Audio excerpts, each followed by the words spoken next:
Hello guys! For today's video, ako ay mamimili ng aking paninda. Ngayon nga, itong nasa video na to, ito ay 5,000 piso at ito ang aking gagawing pansimula para sa aking groceries. Isipin niyo yun, 5,000 lang may groceries ka na. Hindi. Bali, mag-open ako ng tindahan. At dahil nga, ito palang 5K na to ang hawak ko. Ito palang ang gagamitin ko pansimula. Ito naman ipansimula lang. Pero, pwede na talaga siyang i-open kahit ito pa lang yung hawak kong pera. At ari nga, papunta na ako sa pwesto ko. Bali, ito nga yung pwesto ng kainan ko. Hindi pa ako pwede magluto. Kaya yan, ginagamit muna siya ni mother habang ako ay nagpapahinga. So, naglagay siya ng mga ganyan niyang paninda. Kasi siya ay nagmamanicure, pedicure. So, extra lang niya yun. Tapos, ito yung pwesto kong maliit. Dito ko ilalagay yung mini groceries ko na sisimulan ko sa halagang 5K. At ito nga, dilinisin ko muna siya kasi medyo ilang ding nasarado. Bali, one month and a half ako nagpahinga sa bahay, kaya ngayon ito, kailangan ko siyang kahit punas-punasan. At hindi naman siya ganun ka sobrang kalat kasi nga hindi namin pinapatayan siya ng ilaw. Kaya yung mga kaibigan kong mababait ay hindi man masyado nagpunta dito. Bali, yun nga, konting punas. Then, lalagyan ko na nga rin pala yan ng mga screen at ipapakita ko rin dito sa video yung paglalagay ko ng mga screen para walang daanan ni Bait kasi pagka kasi napasok ni Bait, kagaya ng mga ilalagay kong harina, i-favorito nilang kainin yung mga yun. So, kailangan hindi siya talaga mapasok. Kaya, yung mga butas mamaya, ilalagyan ko lahat ng screen. Bali nga guys, dati may tinda na talaga akong groceries, yung mga dry goods pala, dry goods.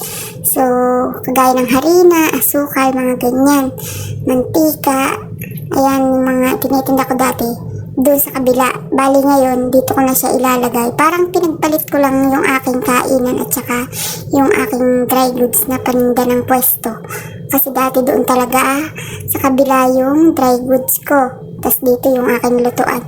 Pinagpalit ko lang siya ngayon kasi nga nahiyang na yung pagluluto ko dun sa kabila. Mas naalunan ako kasi nga mainit pag dito at saka medyo malaking pwesto na rin ang kailangan dun sa kainan. Yung itong binebenta kong dry goods nga, mga gamit ng mga manininda, medyo nagtumal siya simula nung pandemic, kaya sinara ko muna at ngayon ko nga lang ulit bubuksan at sana naman maging okay na ulit ang bilihan kasi kung talagang ibabase ko kagaya nung nag-pandemic ay sobrang hina talaga, hindi siya makakaikot. Ngayon dahil nga tapos na yung mga lockdown, subukan ko na uli magtinda. At ayan na nga yung mga nilagyan ko ng screen at wala pala akong dalang martilyo, kaya ayan, yung padlock ko na lang yung ginamit ko. Madali lang naman siya guys kasi maliliit lang na pako at hindi naman ganun katigas yung kahoy. Bali, ang gagawin kong routine dito sa aking tindahan ipang madaling araw lang. Tapos bago siguro mag lunch break, uuwi na ako dahil may baby pa nga ako.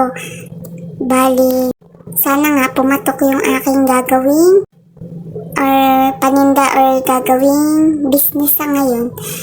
Kung iisipin nga, bagong simula na naman ito. Pero, ganun talaga sa negosyo, kailangan try and try. Kasi nga, hindi mo naman talaga alam kung kailan magbo-boom yung business or kailan siya hihina. Kaya, kagaya nun, hindi natin lahat inaasahan ng pandemic. So, kailangan ko talaga siya isara at magpalit ng iba. Tapos ngayon nga, susubukan ko ulit. At sana nga ay pumatok at maraming tumangkilik. At sana'y magtuloy-tuloy ang aking pagtitinda nito para naman hindi ko na kailangan uli mag-isip ng ibang ititinda or gagawing business. So, ayun. Bali, ito na nga. Tinatakal ko na yung aking mga pinamili.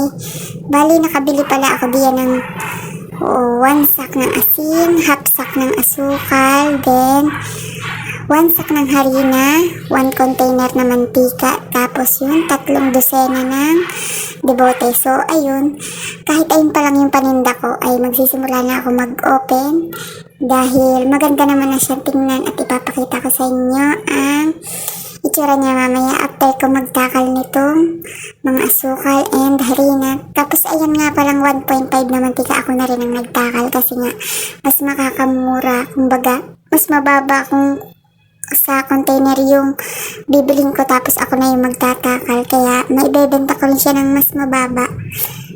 Ganun. Kaya mas pinili ko ako na lang magtakal kasi para mas mabenta ko nga siya ng mas mababa. Siyempre, sa negosyo kung magsisimula ka at magpapakilala ka pa lang ulit, dapat medyo babaan natin yung presyo kasi para naman tayo ay hindi mapag-iwanan or para din makilala agad.